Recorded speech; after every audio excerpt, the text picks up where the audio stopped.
दस्तावेजी है, कल्पना की नहीं है। एक अंग्रेज अधिकारी था कर्नल कूट, वो हैदर अली से लड़ा, हैदर अली ने उसको परास्त किया, परास्त करने के बाद उसकी नाक काट दिया, क्योंकि हमारे राजा ज़्यादा से ज़्यादा यही करते थे, गला नहीं काटते थे, नाक काट दिया, कान काट दिया। क्यों?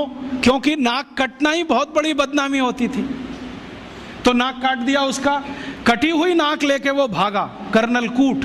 वो खुद अपनी डायरी में लिख रहा है कि जब मैं युद्ध में हार गया, हैदर अली ने मुझे नाक काट दी, हाथ में लेकर मैं भागा, और हैदर अली की सीमा खत्म हुई मैसूर राज्य की, तो बेलगाम नाम का एक गांव आया, वहां पर एक वैद्य ने मेरी सर्जरी की, 21 दिन मुझे अपने घर में रखा, सर्जरी करके लेपन लगाया, मेरी नाक जोड़ दिया, और आज मैं पार्लियामेंट के सामने कह रहा हूं कि भारत के वैद्यों को इतना ज्ञान है, वो ये सब कर सकते हैं, इसलिए हमें भारत में अपने लोगों को भेजकर ये विद्या सीखनी चाहिए। ये उसका भाषण है हाउस ऑफ कॉमन्स। तो कर्नल कूट के इस भाषण को सुनने के बाद अंग्रेजी सरकार ने तय किया, चलो कुछ लोगों को भेजो। तो अंग्रेज आए, उन्होंने यहाँ सर्जरी सीखना शुरू किया, और जो अंग्रेजों ने सर्जरी सीखा है वो लिख रहे हैं कि जो जातियां भारत में सर्जरी में मास्टर थी वो सब नाई थे। नाई समझते हैं? बाल काटने वाले, ये सब सर्जन थे 200 साल पहले। हाँ, सब सर्जन थे 200 साल। अब जरा सोचो कि नाई अगर सर्जन रहे हों तो वो पिछड़ी जाति कैसे हुई? अंग्रेजों ने उनको 1881 के सर्वे में पिछड़ी जाति घोषित किया। उसके पहले इस देश में नाई कभी भी पिछड़ी जाति में नहीं थे। 1881 में सेंसस हुआ सबसे पहला, और आज तक वो चल रहा है, हर 10 साल में होता है जनसंख्या का गणना। अंग्रेजों ने पहली गणना में नाइयों को पिछड़ा वर्ग में डाल दिया, और एक अंग्रेज कहता है कि ये अच्छा ही है, क्योंकि ये विद्या में इतने ऊंचे हैं, अगर इनको नीचे नहीं लाओगे ये गुलामी कभी स्वीकार नहीं करेंगे। और आज हमारी सरकार भी उनको पिछड़ा ही कहती है। उनके हाथ में इतना हुनर है, उंगलियों में इतनी फ्लेक्सिबिलिटी है, वो आप देखते हैं ना बाल काटते समय, वो गर्दन भी काट सकते हैं, सोचो ना। और इतनी सफाई से उस तरह चलाते हैं, उस तरह से वो किसी ट्यूमर को भी काट के निकाल सकते हैं। ये सब बहुत बड़े सर्जन रहे।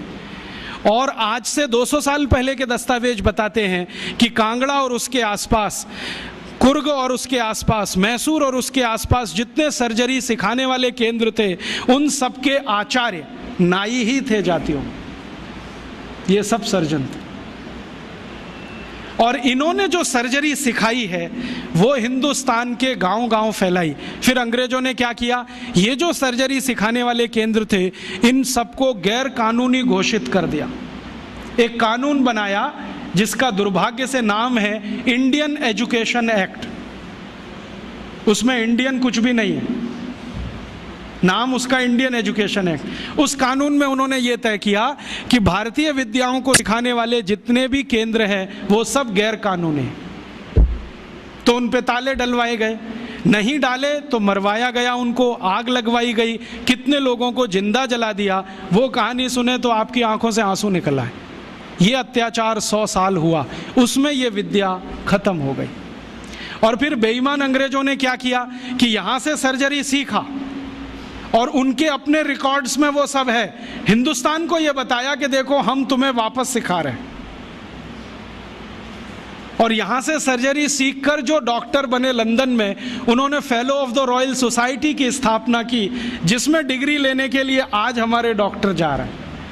और उस प्रमाण पत्र को लाके दरवाजे पे बड़ा टांगते हैं। मैं देखो FRS, उसमें शहद लगा के चाटो तो विटामिन C भी ना मिले। ये स्थिति है, इतना उलट गया सब कुछ। सर्जरी में ये था, मेडिसिन में इससे अद्भुत था भारत। और मेडिसिन में अद्भुत होने का कारण है विशेष किस्म की दवाएं यहाँ पर हैं।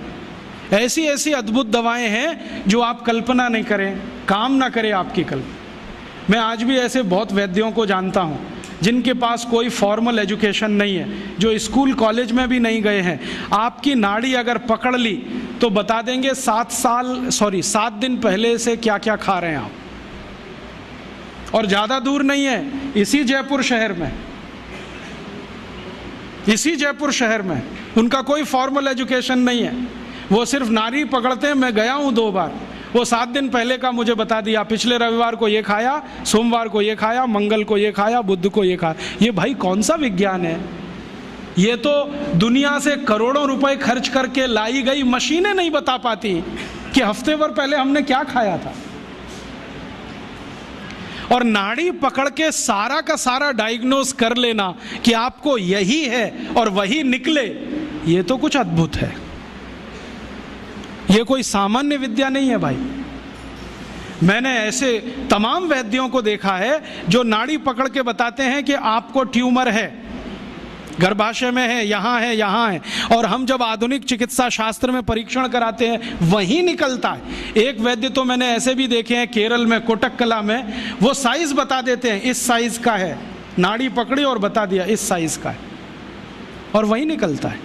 इसका माने इस भारतीय विद्या में कोई दम है, और वो दम अगर हमको दिखाई दे जाए तो आत्मविश्वास हमारा लौट आएगा और हमारी हीन भावना कुछ कम हो जाएगी, और हीन भावना कम हो जाए तो हम शायद दुनिया जीत लेंगे।